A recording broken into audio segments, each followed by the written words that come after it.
13 million pesos a day. Yan ang binebenta daw ni Rosemar kada araw sa kanyang online products. Gusto nyo bang malaman kung paano niya nagawa yon? Let us watch this video. Videos that will make you wealthy and debt-free. Hi there, this is Shinky Tan, your pambansang wealth coach. Sa araw na ito, I'm going to make a commentary video about guesting of Miss Rosemar Tan sa show ni Tony Gonzaga. At ni-reveal po niya kung paano siya nagsimula sa kanyang business na online business, paano ba ang kanyang struggles, challenges, at paano siya nakakabenta ng 13 million pesos a day. So if you're interested, sabayan niyo ako, panoorin natin to. Nagsimula ang skincare sa bulldog. Apo. Sa aso. Opo. Okay. Tapos pero may tiyaga at sipag din po talaga kasi yung product na yun, tinawag ko siyang Mysterious Madre Cacao. Nox. Yun ang packaging. The Mysterious Madre Ayan Cacao. po pala yun. Ayan yun? Abo. Opo. Tapos, share po ako nun sa 200 groups a day. As in, pud-pud talaga yung kamay ko Pero may kakashare. bumibenta? Opo, sobrang dami po. Hanggang sa may isang araw, sabi ko, ay, bitin yung spray na ganyang kalaki. Gumawa po ako ng galon. Sabi ko, 1,000 isang galon. Sa isang araw po, nakabenta ako ng 40 gallons. Okay. Kung 1,000 ang presyohan mo, magkano lang talaga ang halaga? Siguro po mga wala pang 50 pesos. Wala pang 50 Okay. pesos. Tapos ibebenta mo 1,000. Apo. Kasi kung iisipin nyo po, ibe-blender ko lang naman po yung dahon. Ang na may binayaran tubig. ay effort mo. Yes, effort. Tapos doon na po yung time na parang na-amaze sa akin si na Papa na, aba, kumikita nga. Pinakamalaking kinita mo nung time na yun. 40,000 po sa isang araw. Grabe naman talaga. Itong binebenta nga ni Miss Rosemar, yun yung parang animal products niya nung nag-umpisa po siya. So, basically, ang ginawa niya, pero ito may hard work talaga. Imagine mo, pumapasok siya sa 200 Facebook groups in a day. May effort talaga yan. Hindi siya overnight success na mini-message niya at maraming bumibili, nasa-sold out siya, at to the point nga maraming nga bumibili na ng volume. At binibenta niya ng 1,000 pesos per gallon. Grabe. So, kumikita siya ng 950. Nang bumibenta siya ng 40. So, more or less, kumikita siya ng 36,000 to 88,000 pesos net income. Kung 40,000 kasi 2,000 na pupunta naman sa puhunan. Grabe talaga. Alam mo, ito lang, that only proves, no, guys, kung gusto nyo talagang maging successful sa lahat ng ginagawa, you should be willing to start small. Mag-umpisa ka talaga sa maliit. I'm sure, prior pa nagbenta siya ganito, nagbenta rin siya ng mga maliliit na bagay. Doon siya nag-umpisa eh. And I can still recall, ganun din naman ako nag-umpisa. Nag-umpisa naman ako sa pagbebenta ng toilet paper. Diba, kumikita lang ako ng few pesos, and then few hundred pesos, and then few thousand pesos. Kasi ito yung kagandahan, no? Ito yung reality. Habang tumataas po ang income natin, tumataas ang level of confidence natin. At saka yung level of belief na kaya pala natin. Dati ikaw, kunyari, kumikita ka lang ng, let's say, 100 pesos. Pag tinamaan mo na yung 500 pesos, ay, kaya ko pala. Pag tinamaan mo na yung 1,000 pesos per day na kinikita, ay, kaya ko pala. So, ang kagandahan, once you reach a certain level, hindi ka na bababa. Pero kung aspiration mo, ay pataas ng pataas. Kaya nga, never ever be afraid to start small. Mag-umpisa ka sa maliit. Okay? Tapos, ano pa kaya ang next na matututunan natin? So, ayan na. Kumita ka na, naramdaman mo na, aba, parang may gift ako sa pagbebenta. Opo. Ang next mo nang ginawa. So yun po, nag-open na po agad ako ng pet shop nun. Kamusta yung business mo na pet shop? Okay naman po siya nung pet shop pa lang. Kaso nung nagtuloy-tuloy po yung dumami na po yung business ko, doon na po nagsimula na kumikita ako dito, puro expenses dito. Nung una po ako lang po mag-isa nun. Tapos hanggang sa wala po akong tauhan, bale, nagkaroon ako ng tauhan, isa lang. Talagang effort ko po kasi naisip ko pag pinasahod ko pa yung kinikita ko, wala na pong matitira, ganun. Tapos nung dinagdagan ko po yung business ko ng restaurant. Nag-restaurant ka? Opo. Nagkaroon po ako ng pet shop, restaurant, Unli Wings po, Boodle Fight, mga ganun. Kasi malapit po ako nun sa FEU, sa U-Belt. Ano yun? Parang kiosk? Opo, parang restaurant po talaga. Restaurant po. talaga? Opo. Okay. Tapos ako po yung, ayun po, nagmamanage. Kasi parang pet-friendly po siya, kaya may mga cage. Yung parang tao yung mga aso, parang ganun. Tuwan-tuwa naman sila. Opo, tuwan-tuwa po sila, ganun. Tapos, pagkatapos po ng pet shop, nagkaroon ng restaurant. Pagkatapos po ng restaurant, nagkaroon ng massage, yung mga hair, ganun. Kasi ang hilig ko rin po, mag ganun. Tapos po, nagkaroon ako ng samgyupsal, ukayan. Tapos nung kami na po, nung asawa ko, nagkaroon kami ng fish store. Sabay-sabay po lahat yun. Kaya biglang Paano mo na ma-manage yun? magkakatabi po siya. Kada may makikita po ang commercial space, parang hindi ko mapigilan, ay, rerentahan ko to, akin to, parang ganun. Tapos biglang nung nag-pandemic po, ayun, lagapak lahat, sabay-sabay. Syempre nagsara lahat. Tumigil lahat. Open pa rin po siya, pero wala lang pong Customer, di ba? Pero yung renta ko po, tuloy-tuloy. Yan, grabe naman talaga. O, so makikita nyo talaga no, na lahat ng mga negosyante na nagiging successful, ladies and gentlemen, nag-uumpisa talaga sa trial and error. Yan yung nakikita ko kay yung journey ni Rosmar. Hindi siya naging Rosmar Tan overnight. Ang dami niyang pinasukan na negosyo. And tinatry niya kung ano talaga mag-work. Then came, yun nga, the unavoidable, na kahit na sino man negosyante during the pandemic, kahit na napakagaling mong negosyante, lalo na kung meron kang tinatawag na OPEX, operational expense mo, ang ibig sabihin yan, may monthly rental ka, tao, paupa, nako, talagang malulugi ka. The next question is this: paano ang kanyang recovery? Ano yung recovery plan niya? Paano siya nakabangon from the pandemic? Yan ang alamin natin. Sabi na po sa akin, sabi nun si na Papa na, i-give up mo na, tama na, ganyan-ganyan. Tapos ako po, ayoko talaga kasi sabi ko, hindi pandemic lang yung magpapabagsak. Na Sa'yo? Opo, na magpapasara ng mga business na pinaghirapan ko po. Ganun. Ay, ba't ka naiiyak pag naalala mo yun? Kasi po, nung kinompute po namin noon ni na Papa, sabi nila, kung sinarado mo agad yan noon pa, 2 million po kasi yung parang kinompute na renta, na mga expenses, mga bayarin. Parang, kumbaga, ang dami ko po sanang natipid. Hanggang ngayon po, open pa rin po yung iba doon. Tapos, dahil kumikita naman po ako sa skincare, hinayaan ko na po yung mga kapatid ko yung mag-manage para meron po silang kanila. Grabe talaga, no? Ang hirap talaga pagka nalulugi na yung business, no? Actually, minsan nga, ito nga yung mga friendship na pinaglalaban natin minsan ng negosyo, hindi dahil sa yung nalulugi ka. Dahil nga, number 1, may sentimental value. And number 2, dahil naahawa rin tayo sa mga empleyado natin na baka mawalan ng work. Pero ito lang take ko, especially if you're watching at may negosyo ka. Tatandaan mo, ano ba ang ultimate goal ng business? Ang ultimate goal ng negosyo ay kumita. Tama o mali? Pag hindi na kumikita, ano pa ang purpose niyan? So, paano naman? Napaka-heartless mo naman, Chinky. Ibig sabihin, pakakawalan ko ng mga tao. No. You stop this dying business and find another new opportunity. I will repeat, you stop this dying business or sunset business na and find another new business, a sunrise business, yung pausbong pa lang. And i-transfer mo lang yung mga staff mo, yung mga tao mo sa kabila. Kasi may kasabihan nga di ba, walang kwenta kung pilitin mong buhayin ang patay na kabayo. Patay na, ililibing na. Kailangan maghanap ka ng mas maganda na at bago ng kabayo na pwede mo talagang patakbuhin, palakihin, palaguin, di ba? So, huwag kayong matakot na, huwag kayong mahiya na magsara ang inyong negosyo. Kasama yan sa proseso. So, ngayon, tingnan nyo paano ba talaga fully naka-recover si Rosmar sa kanyang negosyo? Let's watch this. Bali, before po, meron na po ako noon na detox drink. Tapos hanggang sa dumating po yung time na nagkaroon ako ng mga lipstick naman. Hanggang sa dun, binash na po ako dun. Parang, Ba't ka binash?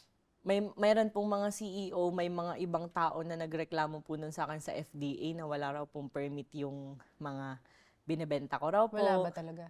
Kasi sabi po sa akin nung parang kinukuhanan ko, FDA ano raw po sila. Approve. Opo. Yung po pala, kailangan, pati ako, FDA approved din pag in-name ko sa akin kasi ini-stickeran ko lang po siya. Nung before po kasi wala pa po akong alam. Tapos hanggang sa, ang laki po nung kinikita ko, nung sobrang saya ko po. Tapos biglang, Gaano kalaki yung kinikita mo nun? parang kumikita po ako nasa 200K per day, ganun. Oh! Opo, parang 700. 200K a day ang kita mo. Ay, hindi kasama na po doon yung puhunan. Kaso po, ang nangyari po nun, bigla pong lagapak kasi nga po, na-post po siya sa FDA.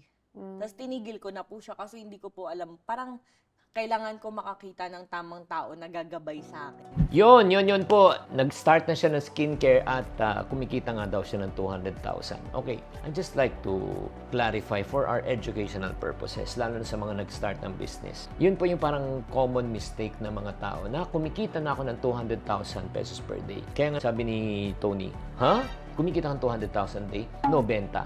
Yun nga, iba po kasi ang benta sa kita. Pag benta po kasi kasama pa din yung cost of goods, tapos yung OPEX mo, lahat nandun. Kailang i-minus mo muna. So technically, hindi siya kumikita siguro ng 200,000. Probably kung kumikita man siya after mga costs and everything ng 40%, kumikita siya ng 80,000 pesos per day at 40% of 200,000. Yung 120,000 na pupunta yan sa cost of goods, operational expense at pasweldo ng mga tao. So again, nagkaroon po siya ng setback ulit. Kahit na bumibenta, pero nga, rookie mistake, pag kayo po ay nagbebenta ng product, ng especially mga food product or let's say mga cosmetic, kailangan po meron kayong tinatawag na LTO, License to Operate. At the same time, meron kayong dapat FDA approval na hindi galing na sa manufacturer. The manufacturers, chances are they are FDA approved, no, may LTO rin sila. Pero ikaw mismo as the product brand itself, kailangan magkaroon ka ng sarili mong FDA o yung sa food and drug. So, kailangan po yan. So, napatigil, nawala ang kanyang business. Na naman, grabe, no? Kung makikita nyo talaga, grabe talaga ang journey, no, ni Rosmar talaga. From down to up, from up, tapos nag-down, from up, tapos nag-down ulit. Pero, paano ba siya ngayong kumikita ng 13 million or hindi kita, benta na lang siguro, benta ng 13 million pesos a day? Anong ginawa niya? One time po, meron po sa akin lumapit na ahente, tapos may manufacturer. Yun po yung time na kasal na po kami noon ng asawa ko, tapos may natira na lang po kaming pera mula dun sa nakuha namin sa kasal ng 300,000. Yung pong pera po na yun po yung pinangsimula ko po nung skincare. Pero kasi ang narinig ko sa'yo, kaya ka talaga sumikat kasi pinakita mo daw yung singit mo. Ay, nito na lang po yun kasi nagpro-promote na po ako ng skincare. So, ayun nga, ngayon wala kayo makakita ng CEO na nagpakita ng singit. So, ayan yung before. Grabe, nakakahiya. Tingnan niyo yung after. So, imagine mo may ipuputi pa. Ako po yung tao na hindi po ako sasabihin na revealing or what.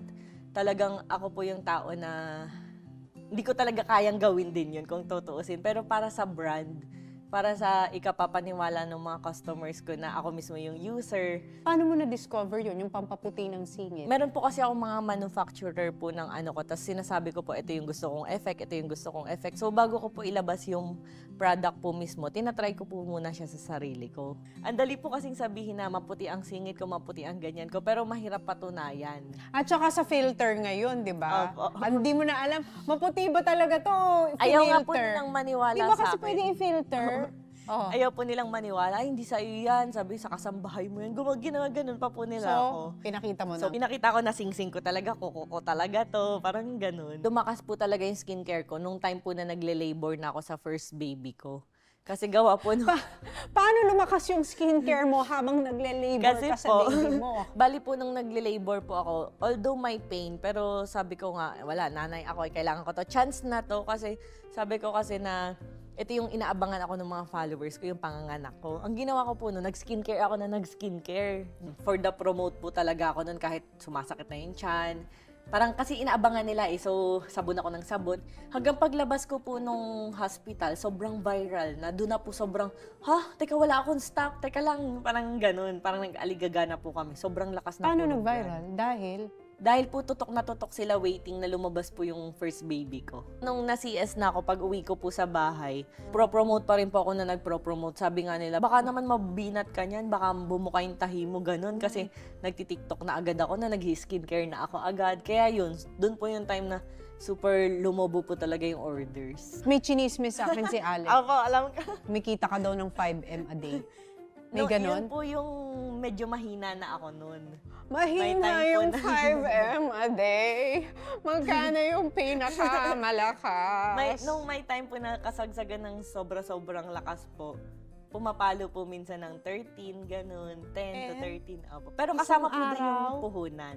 13M? Ilan ang sports car mo na ngayon? Ngayon po, meron po kaming Ferrari, Lambo, GTR, Porsche. Ano nga ba yung mga sasakyan? Di po kasi ako Hindi na family. niya alam. Nawala na siya sa Ano ba dami yun? ng sports car. So, mga friendship, kung makikita mo, no, yung process, no, ni Rosmar, paano sila naka-recover, ayun nga, ang unang ginawa nila, nag-develop sila ng panibagong product. But yun nga, ang pinakaunang rule, sa sinabi niya, ginamit niya talaga yung product. And that should be one of the best principle that you and I should do as a business owner, you have to be a product before you can sell a product. You do not sell the product because you need to earn money. You sell the product because it worked for you and it can help people. So, dapat yan po ang philosophy natin kung gusto mo magnegosyo talaga. And personally, right now, may dinevelop nga ako isang system, yung CHIP method, CHIP method, on teaching people on how to really manage their finances. Ayan po yung ginawa ko ever since when I was young, yung CHIP method na yan. And then right now, I'm using the same method and helping other people. Number 1. Number 2, promotion. Yun nga yung ginawa niya. Nagpo-promote siya kahit nag-labor na siya, nagpo-promote din siya, di ba? Pagkatapos nga ng labor niya, pagtapos na out of stock sila, wag kang mahiyang i-promote ang iyong produkto. Yun pong ginawa niya. Nagpakita ba siyang singit and everything. Hindi mo naman kailangan gawin yan. Pero yun nga, kung naniniwala ka talaga sa produkto mo at makakatulong talaga sa kapwa, di ba? Huwag kang mahiya. And third, grabe, ang sipag. Sipag niya talaga. You cannot take anything away from Rosemar. Kahit sabihin mo, you might not like her style, her approach, no? But that's beside the point. Napakasipag niya talaga. At yun nga, yung sinabi ng 13 million pesos ang income. Actually, 13 million pesos ang sales times 40% again. Kumikita nga siya ng 5 million net income per day. I think the rest is history already. Ang dami na niyang sports car na kinento na niya. Ang tanong, ano pa kaya ang gusto ni Rosemar? Ano pa kayang ending na yun nga, gusto na maabot ni Rosemar? Let's watch it. Para po sa akin, kailangan lang po nilang parang sumugal. Sumugal sila sa hamon ng buhay. Katulad kami nung asawa ko po. Nung kinasal po kasi kami, sinabitan kami ni na Papa ng 1 million noon. Yung mga sa ninong at ninang, parang nakaipon po kami noon ng nasa 400,000. Kaso po nung pagkatapos ng kasal, bumili po kami ng sasakyan. So ngayon, bagsak agad sa 300,000, wala na pong natira. Doon na po yung nagsimula yun sa skincare. Ang ginawa ko po noon, umorder po ako noon worth 700,000, which is wala naman akong ganung pera kasi nga 300K na lang. Kaya sabi ko, ay sisipagan ko mag-promote. Saan mo Kailangan nakuha yung 400? sa kinita ko na po kada deliver hanggang sa na fully paid ko siya, naka-order pa ako ng naka-order. Parang pinush ko lang po yung sarili ko na bawal akong tumigil mag-promote. Kaya po, lumakas po siya ng lumakas, ganun. Nung pandemic po kasi, mayroon po kasi nag-comment sa akin na yung ginagatas po ng anak nila is kape daw. Ang ginawa ko po, tinulungan ko siya hanggang sa dumating yung mga nahingi ng tulong, ang dami na sobra, nagko-comment yung iba naman, wala na raw gatas, tapos ipopost nila yung mukha ng mga anak nila, ganyan. Eh di ako po, yung natitirang ipon ko nung pandemic, naubos lalo nang naubos kasi nga pinagtutulong ko. Hanggang sa nagulat po ako, sabi ko, 20,000 na lang yung pera ko, parang ganon. Yun po kasi yung pandemic, nagbahay-bahay pa ako noon. Namimigay po ako ng mga grocery, nire-repack ko, ganyan.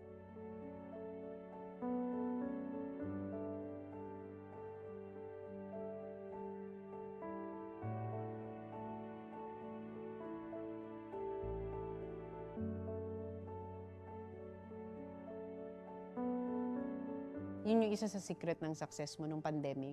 Bigay ka ng bigay kasi naniniwala talaga ako doon. You get what you give. Opo. And if you give, it will come back to you. Kapag po nagbigay na hindi ka humihingi ng kapalit. Nag-wish nga po ako noon, sabi ko, Lord, payamanin mo lang ako kasing yaman ni ganito. Para mas marami akong taong matulungan. Sabi ko pong ganun. Tapos yun, parang hindi ko po in-expect na ganito. Ngayon po kasi, mas malaki na po yung natutulong ko. Kapag the more na kumikita ako, the more na mas marami po akong matutulungan na mas marami na akong parang mabibigyan, ganun. Ay nako, napakaganda naman ang episode na ito, no? Right now, makikita mo talaga ang puso ni Rosemar na tumutulong siya hindi lang ngayon, no? Tumutulong siya noong panahon ng pandemic, nung nalulugi ang kanyang negosyo. That only proves one thing, anong ginagawa talaga ng pera? Money just only magnifies what's already inside. So si Rosemar, hindi siya nagbibigay ng tulong ngayon dahil malaki ang kita. Nagbibigay siya ng tulong during that time nung nangangailangan din siya. Na umabot nga na hanggang 20,000 na lang. Pero ngayon, because of what she planted in the past, God honored her generosity. Right now, she's being blessed tremendously. Kaya nga, Rosemar, congratulations if you're watching this. Si Tito Chinky mo to. I saw you, how you started as a influencer. I saw you how you started your small business. I saw you how you started in struggle. So whatever you have achieved, congratulations. And thank you very much, Tony Gonzaga, for this interview. And if you want to watch the full episode, kasi part by part lang to, please visit na lang Tony Gonzaga's link na lang nila nandito at panoorin nyo na lang po yung buong episode. Sana kapulutan natin to ng aral na napakaganda po at very encouraging talaga tong ano na ito. Kayo, ano po ang natutunan nyo sa buhay ni Rosmar? Kung kayo nangangarap, kung yung dapang-dapa rin sa buhay, huwag kayong aayaw, huwag kayong bibigay. Kung pwedeng mangyari kay Rosmar, pwede rin mangyari po sa inyo. God bless you. Tatandaan, tamang karunungan, tamang disiplina ang susi sa pagyaman.